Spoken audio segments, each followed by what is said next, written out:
and Mayor-elect Barbara Lee to the podium to take the oath of office. Thank you.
It's right there, so there you go. Sorry.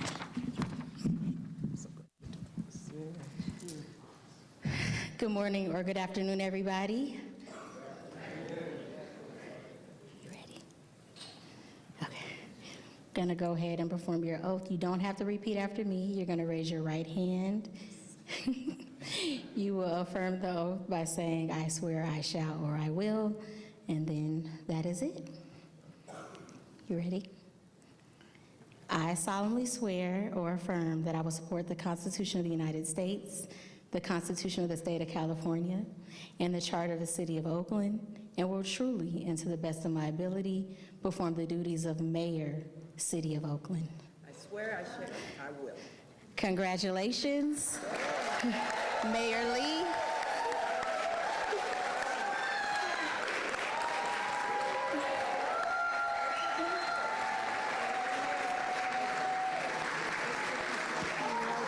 And then, quick.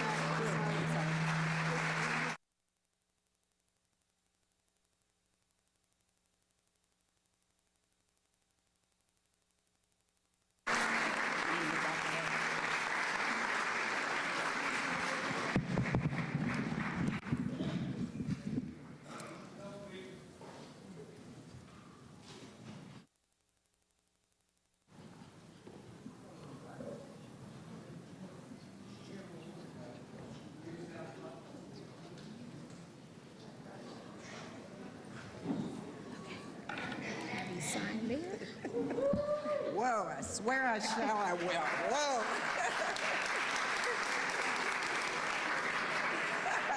Thank you kindly. Okay. And we'll provide you a copy. Thank you. Well, good afternoon, Oakland. Thank you so much. Let me thank our city clerk, Aisha Reed, and also Bill Patterson and Maximus for their tremendous service. Give them a round of applause. We have those whose shoulders we stand and our future here with us today, so thank you so much.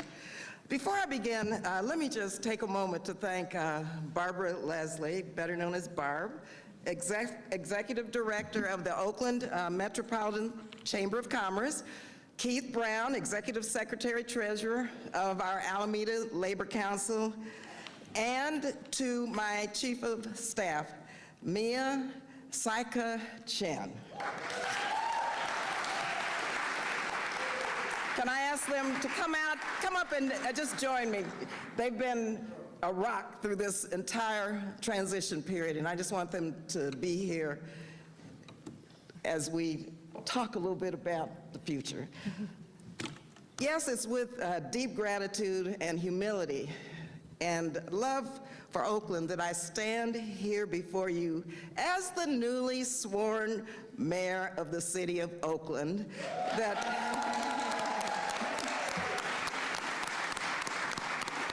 I love so much, a city that gave me hope, a Mills College education, a loving and safe neighborhoods to raise my son, and the support to represent the people as your assembly member, your state senator, your congresswoman, and now as your mayor.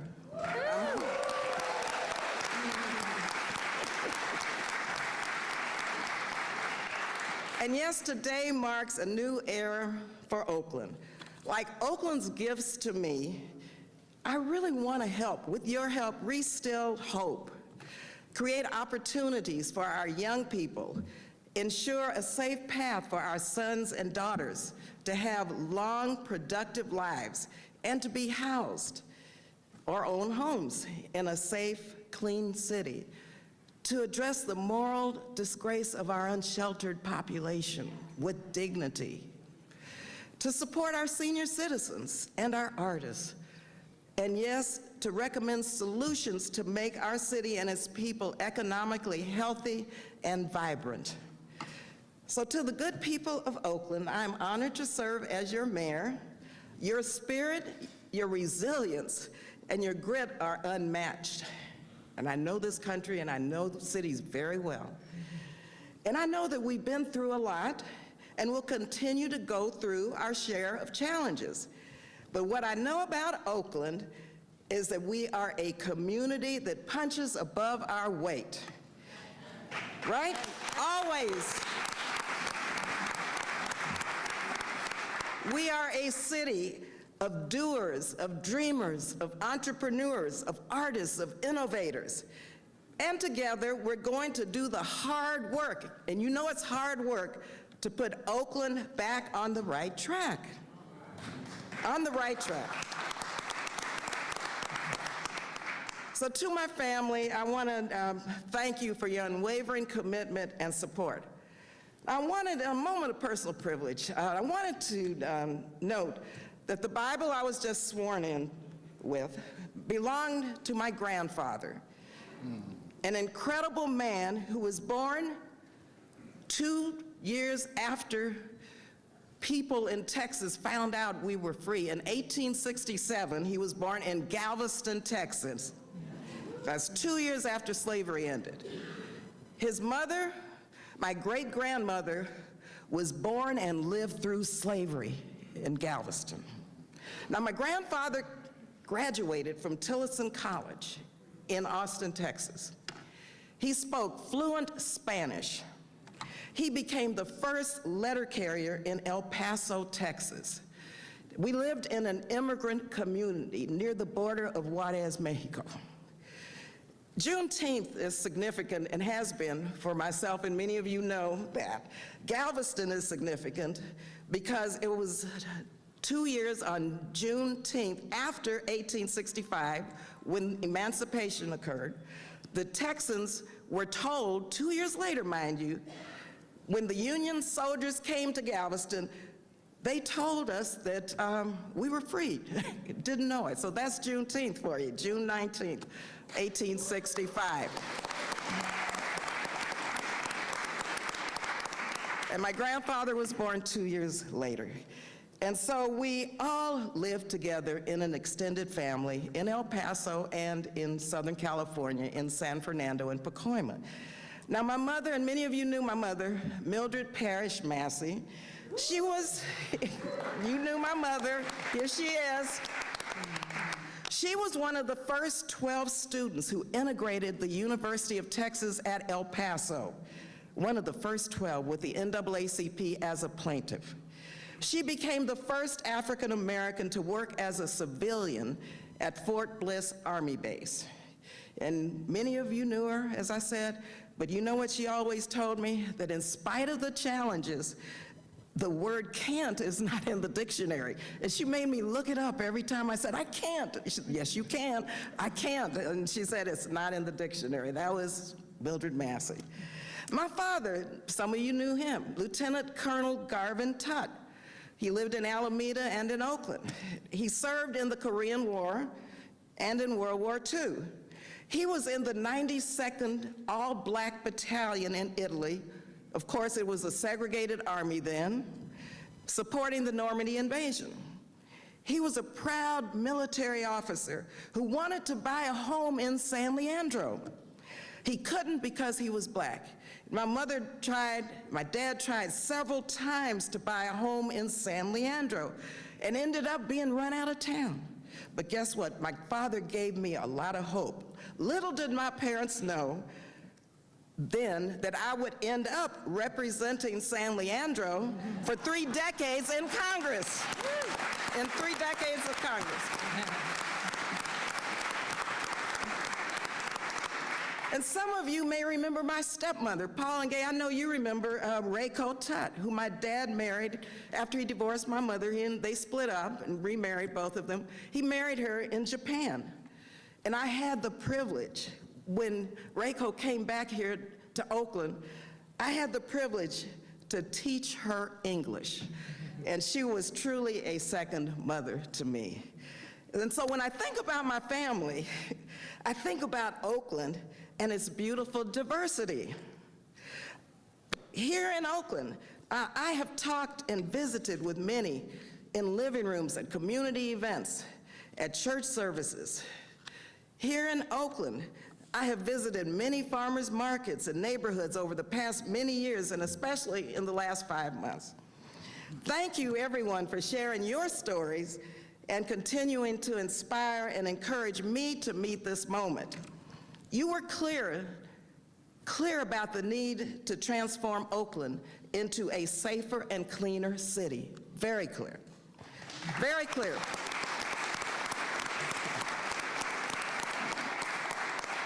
And you were clear about wanting a government that you can trust, that you can trust to solve our fiscal challenges, safety, housing, and homelessness challenges, and to create good-paying union jobs and economic development. And you were 100% clear always about how much you loved Oakland. We love life in Oakland, don't we? We love life in Oakland.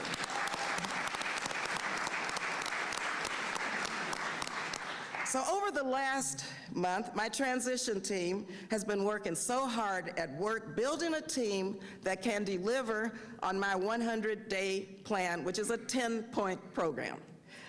So let me thank my transition team, of course, co-chairs Barb Leslie and Keith Brown, Danny Nguyen, our director. Thank you, Danny, very much for doing the heavy lifting.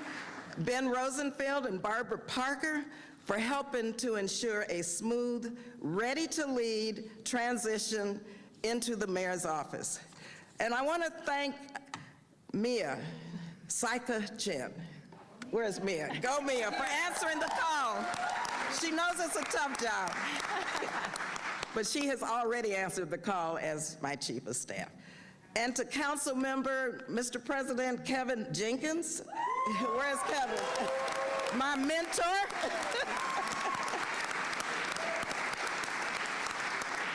You've been holding down 2 jobs for months now. And thank you so much for your mentorship and your advice. And thank you for your continued leadership and continued service. And I look forward to working with you now in my official capacity. And to all of our phenomenal, and I mean phenomenal, city council members. They have been so much of my life, as my mentors also. But more importantly, I just want to say to them, you are my friends, and I want to thank you. Give our council members a round of applause.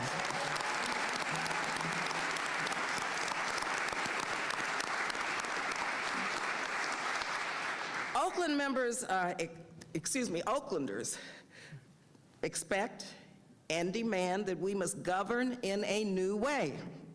And y'all know me, right? Where there's a will, there's a way. And it starts with the people. There's a saying that people closest to the challenges are the ones closest to the solutions.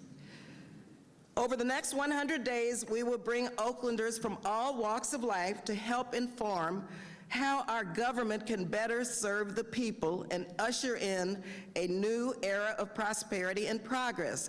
And I don't mean task forces that are going to continue and continue and continue. I'm talking about action plans, what we can do immediately and long term. Y'all know me, right? We will keep the public informed all along the way. Our working groups, our listening sessions, our community forums, and neighborhood meetings, you'll be getting updates of this work, and it'll be posted online.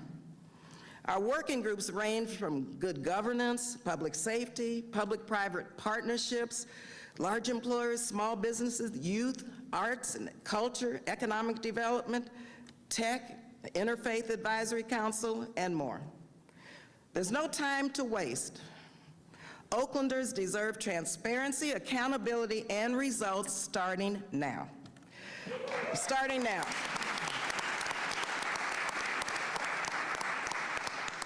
And so I've begun meeting already with county, state, and federal officials and business and philanthropy partners to identify investments, alliances, resources, and funding streams to Oakland for homelessness, affordable housing, healthy food access, infrastructure, clean energy, economic development, arts and culture and innovation, and more.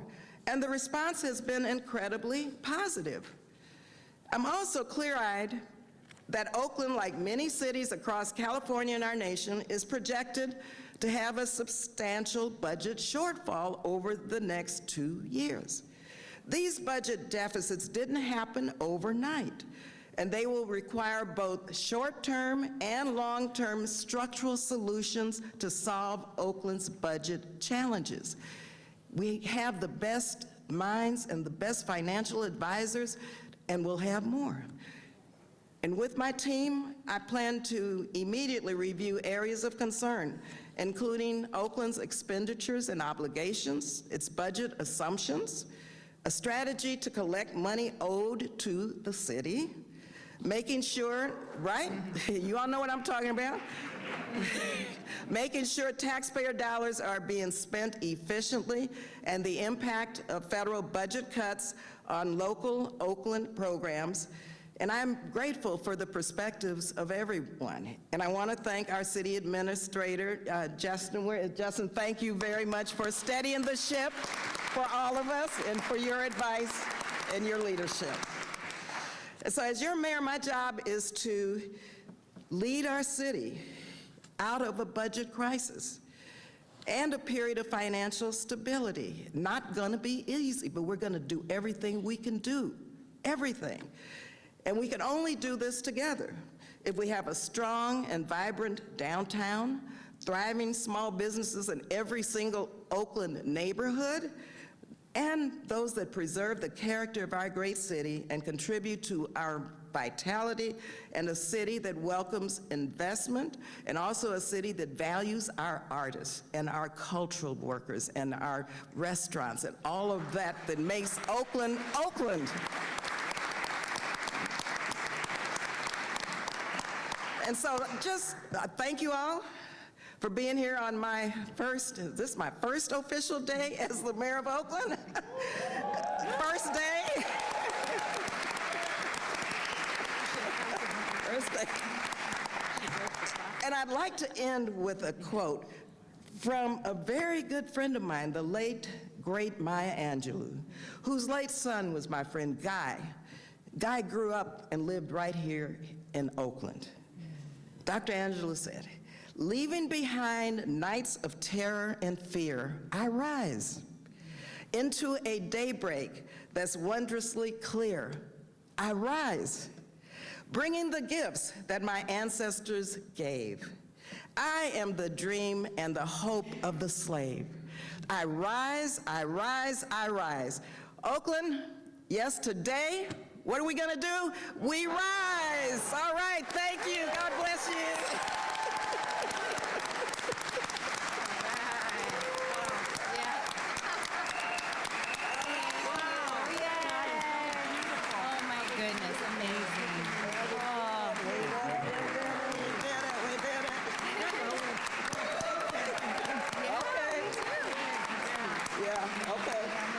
Where do we go? This way? You join us.